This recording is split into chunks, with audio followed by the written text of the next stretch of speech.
My village was being compensated for land acquisition.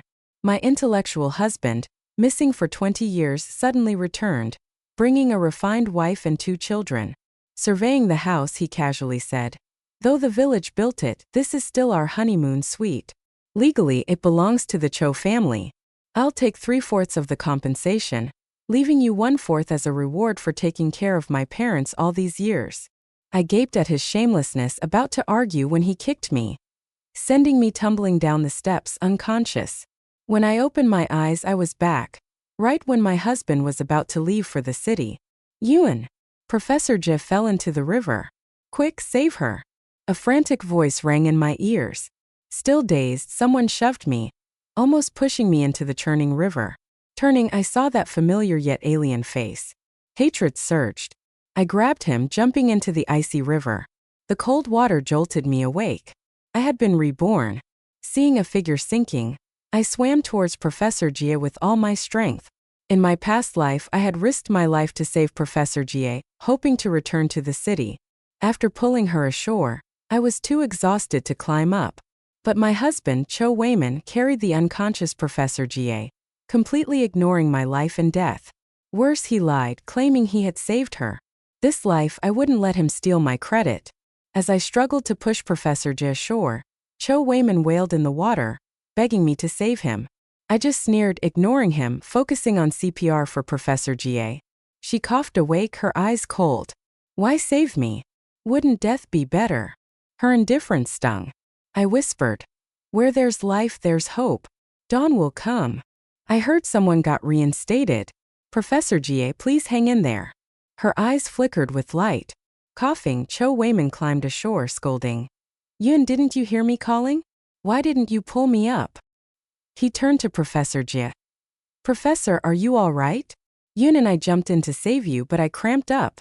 Then to me, "Yun, take the professor home and get her that outfit I gave you last time." I stared at him, then carried Professor Jie. Cho Weiman, seeing villagers around, snuck away. I knew his scheme, using this to curry favor with Professor Jie, hoping for future awards. But he was too cowardly to risk his own future, pushing me to take the risk. This time I wouldn't let him use me. After taking Professor Jie home, I told her the truth. I had secretly helped her, not Cho Weiman. Under her surprised gaze, I returned home. Many debts to settle with Cho Weiman. I was a country girl. He a city intellectual. The year he came to the countryside, we married. The next year I bore him a daughter. After Professor Jie returned to the city, Cho Weiman was allowed to return too. Before leaving, he swore he'd bring us to the city, promising a good life. To reassure me, he brought his parents to the countryside, saying he'd never abandon me. But after returning to the city, he vanished. I searched everywhere, finding no trace. Thinking he was dead, I even built a nameless grave for him. Who knew 20 years later, he'd brazenly return, just for compensation money. Turns out, my in-laws had been secretly contacting him. The money I saved for their medical treatment? They sent it all to him. They despised me, a country girl, unworthy of their son. Yet shamelessly, they lived in my house, letting me care for his disabled father and sick mother. In the end, to monopolize the compensation, they even caused my death. Heaven had eyes, giving me another chance. Back home, Cho Weiman excitedly rushed over. "Yuan, I got the call. I'm going back to the city. Official notice any day now. Help me pack." I smiled coldly, nodding. "Sure." I went to pack his clothes. "This coat, made by the village, take it. This one Mom made, take it too. These shoes your brother made, take them all. Even the insoles I made." Packing finished, I carried the bundle out. Cho Weiman frantically blocked me. "Yuan, I don't have official notice yet. I can't leave yet." I nodded. "I know, but these country clothes aren't for city folk. I'm taking them back for Dad and brother." "What?" He gaped, seeing me walk out. He snatched the bundle. "No, I don't mind them. If you take them, I'll have nothing to wear tomorrow." I pushed him away. "Then buy some yourself. You're a city person, wear city clothes." This life, I'd never trust him again. The day Professor Jie left, Cho Weiman and I saw her off. Cho Weiman gushed. "Professor J, I knew it.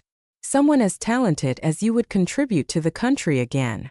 He scratched his head, embarrassed. Luckily, I gathered herbs for you when you were sick, or the consequence would have been dire. Then generously, Professor Ga, don't mention me taking care of you, it's what I should do. He fabricated stories in front of me, confident I wouldn't expose him. Past life I went along letting him steal the credit. Not this time. I said bluntly, Wayman, Professor G is leaving. Just tell the truth. I'm not afraid of implications. Since returning to the countryside, how often have you stepped into the fields, let alone gathered herbs? His face darkened. I continued, those herbs? I gathered them at night. You were too scared to go out. Everything sent to Professor Ga? I delivered it myself. I smiled at Professor Ga. Wayman just worries about me. Afraid I'd associate with you too much and get implicated. So he told others he did it all. Cho Wayman paled. Professor Gia stared at him, then said, regardless, thank you both. To me, she added, if you ever need help within my ability, I won't refuse. Leaving, she slipped a note into my hand. At home, I secretly opened it, Professor Ga's address. My face fell. Professor Ga valued loyalty. In my past life, she must have left a note like this. Whose favor did it repay? Obviously Cho Wayman's. Cho Wayman, displeased, whispered, Yun, what's wrong with you today? Always ruining things for me. We're husband and wife. What you do is what I do. Why be so clear? I indifferently replied, clarity is needed. 3 days later, Cho Wayman got notified to return to the city. He excitedly rushed to me. Yun, I can go back. Give me all the money. I need train fare. I'm not staying another day in this backwater. I didn't bother looking up, continuing to chop vegetables for pig feed. Your work points are still with the production team. Want money? Get them exchanged yourself. Cho Wayman happily rushed out, soon returning fuming. Yun, why did you exchange all the work points for food? Without money, how am I going back to the city? I was about to pour feed into the trough when he snatched the heavy wooden bucket, almost hitting my foot. I angrily pushed him away, continuing my work. Going to the city is your business. Why ask me for money? Cho Wayman froze, then roared. Yun, what do you mean? Do you know how long I've waited for this? My return to the city was our plan. My family arranged everything. Now you're blocking me. How can you be so cruel? You want to trap me in this dump forever. Feeding the pigs, I glanced at him indifferently. I didn't say no to your return. Want to go? Go ahead. Just don't touch my money.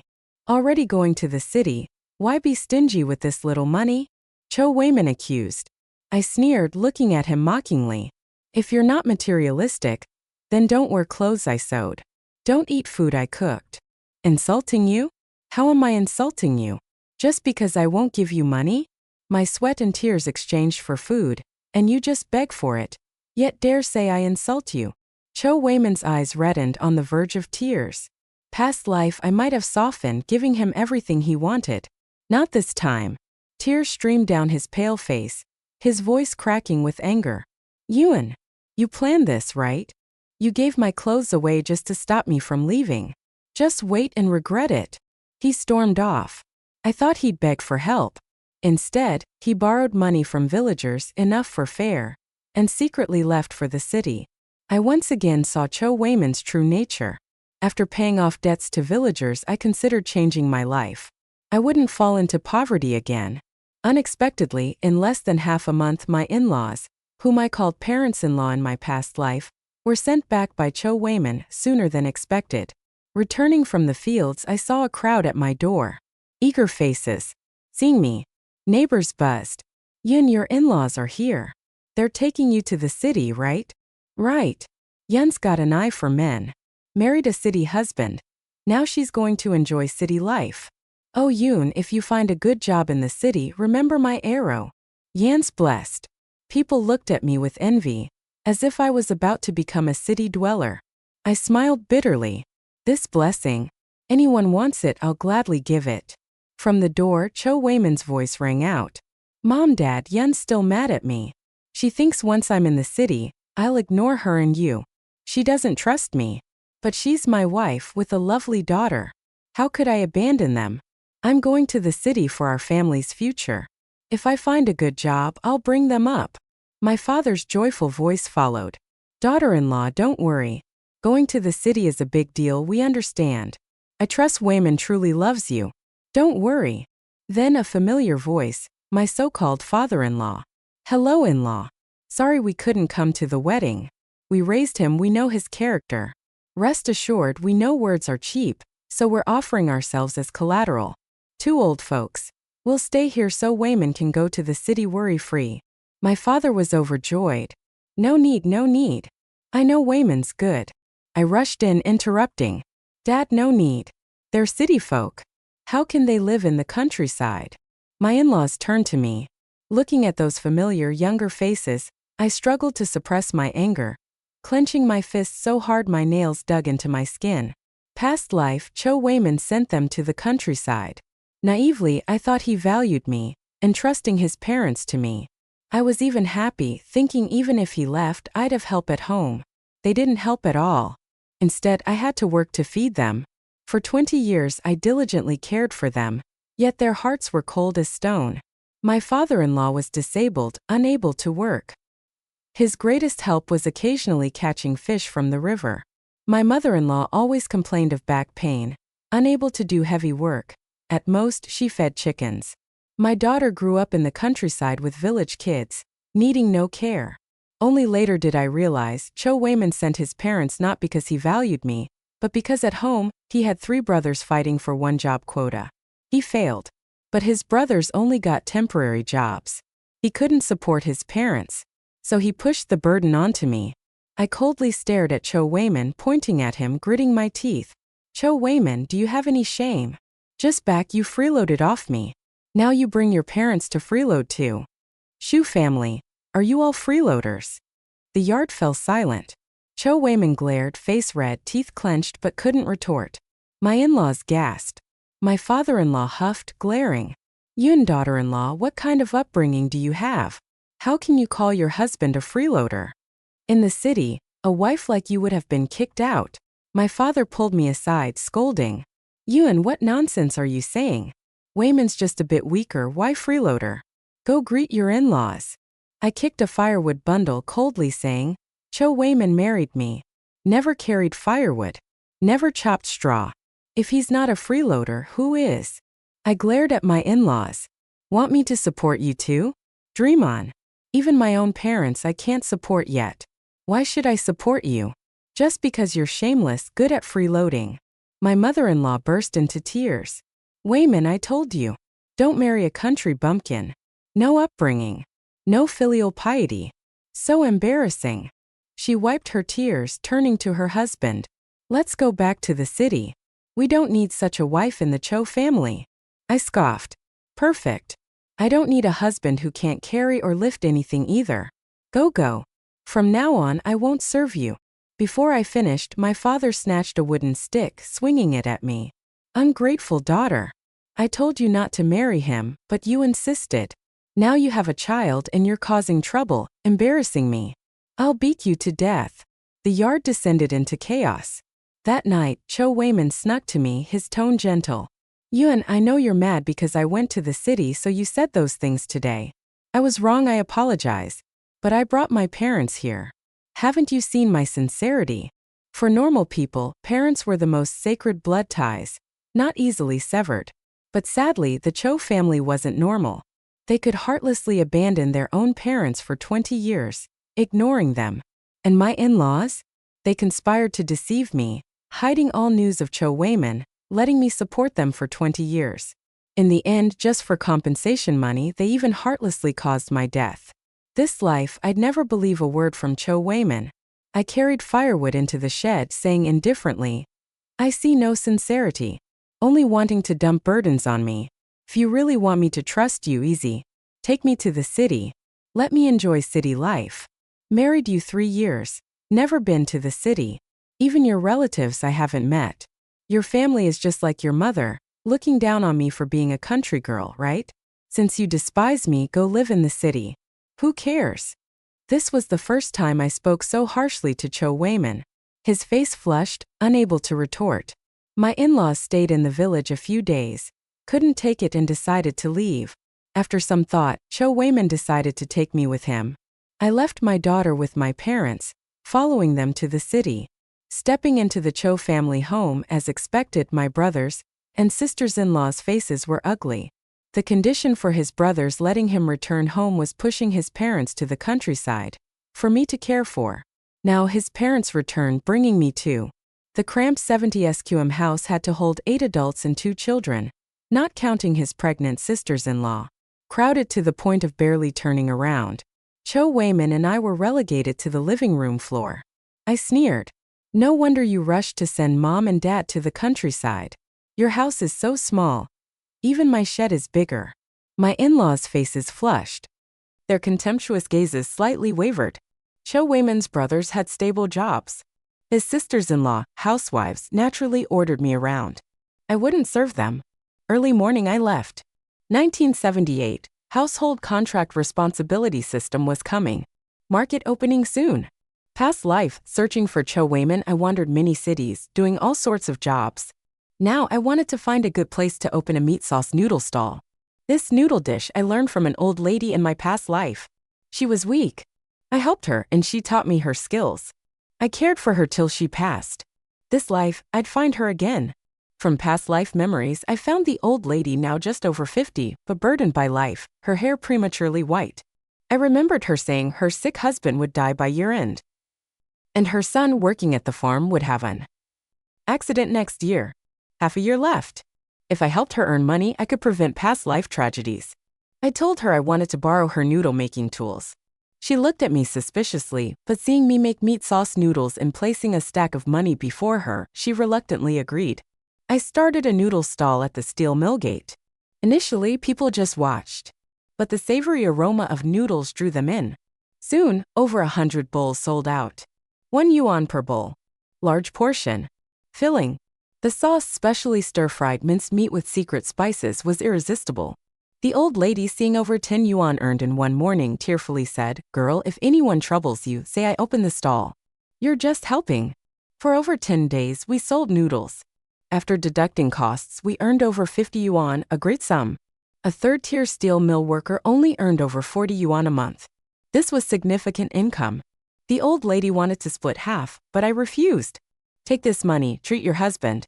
My share we'll calculate next month." Cho Wayman saw me out early, back late. Thinking I was treating his home as a lodging, he complained. "Yun, what are you doing lately? Just arrived in the city, don't wander around. What if people think you're illegal immigrants and arrest you?" I glanced at him, saying indifferently, looking for a house. "Moving out soon." Cho Wayman instantly became agitated. "Move? You're not going back to the countryside. Your household registration isn't here, you can't stay." I didn't bother arguing.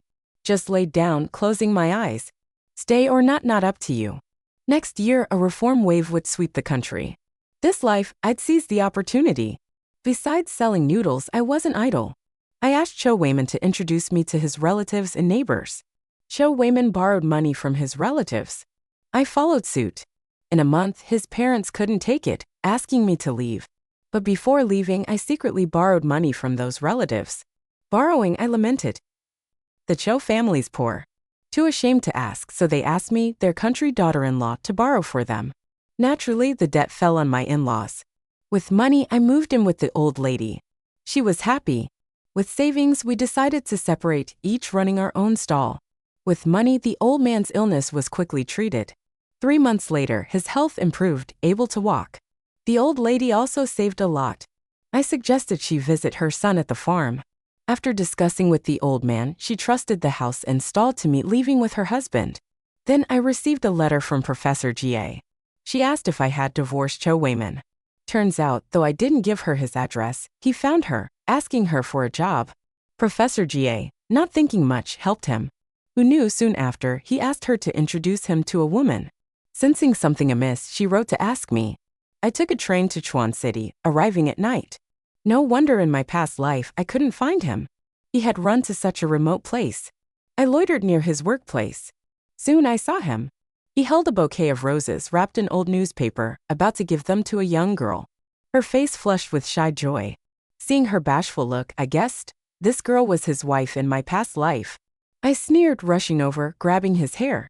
You abandoned your wife and child, yet here you are flirting. I, your wife, worked my butt off, yet you're doing this. I'll beat you, you heartless beast. Cho Wayman, seeing me, was stunned. Then he angrily pushed me away. Crazy woman. Where did you come from? I don't know you. Someone sent you to smear me. The girl, initially startled hearing Cho Wayman deny me, immediately stood in front of him, loudly saying, Right. Look at yourself. You dare say you're his wife? Even if he went to the countryside, he wouldn't marry trash like you. I laughed scornfully. He's just a mama's boy. What's impossible? And you seducing a married man? You're no better. I lunged, grabbing Cho Wayman's collar, beating him up. He wailed, face swollen like a pig's head. Passers-by rushed to stop me. I loudly demanded to call the police.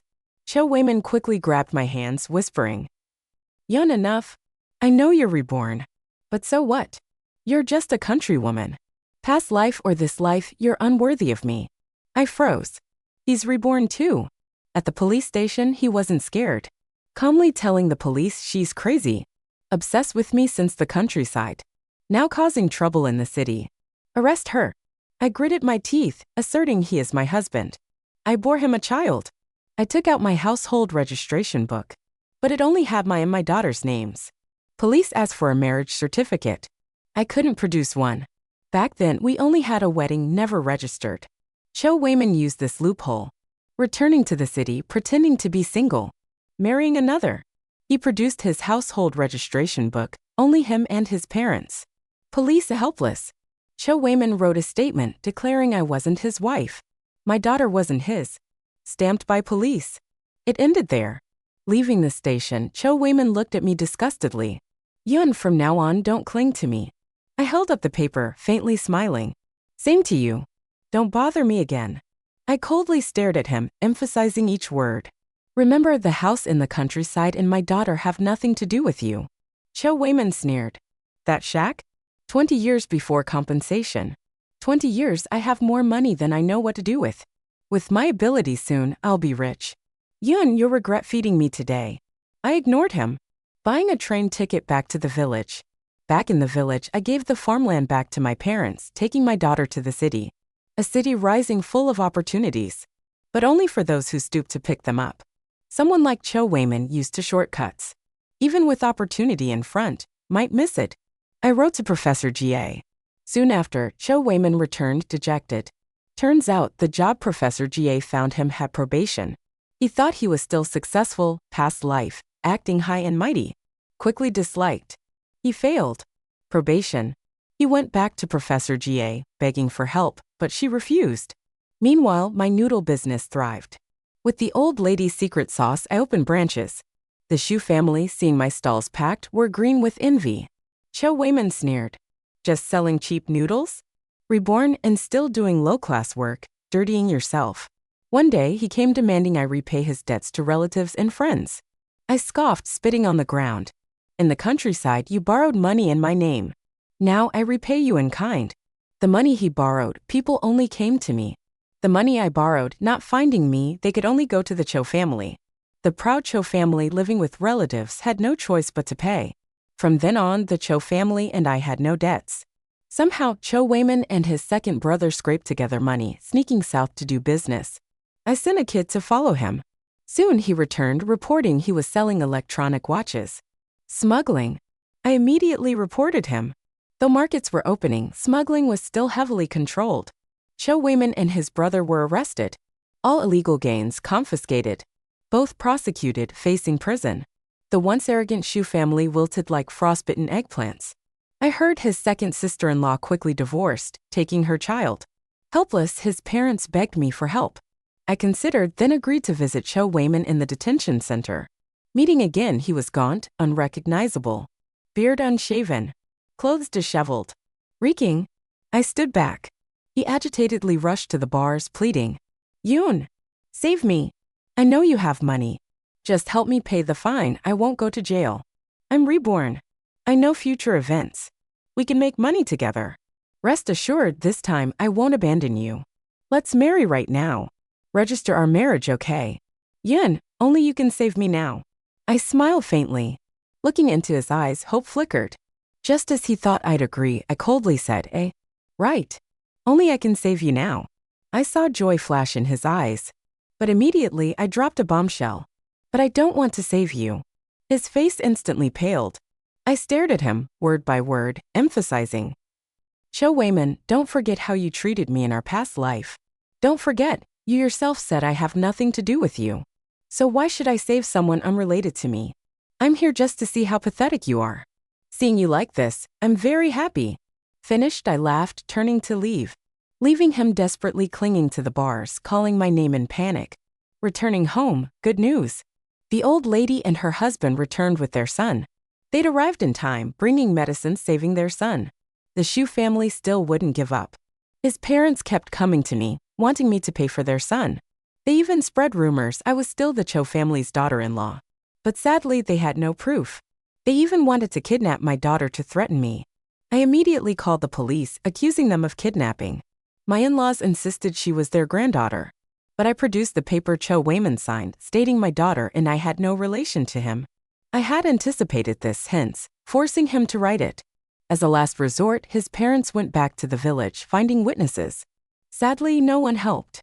In the end, Cho Wayman and his brother were sentenced to 10 years. His parents, furious and angry, became bedridden. But his eldest brother and sister-in-law were unfilial, ignoring them. They lived their last years lonely, dying miserably ignored. When Cho Wayman was released, I had become a successful entrepreneur in food and real estate in the province. I was just an ordinary country girl. Rebirth couldn't instantly change my fate. I could only rely on my own hands, combined with some knowledge of the future, step by step, accumulating wealth. Only unceasing effort could give me today's life. Rebirth didn't make people smarter. Didn't give people everything without effort. Want a good life? No matter what, start with solid steps. Video ends here. Don't forget, if you like it, please click like and subscribe to the channel. And click the notification bell to receive the latest content. Okay,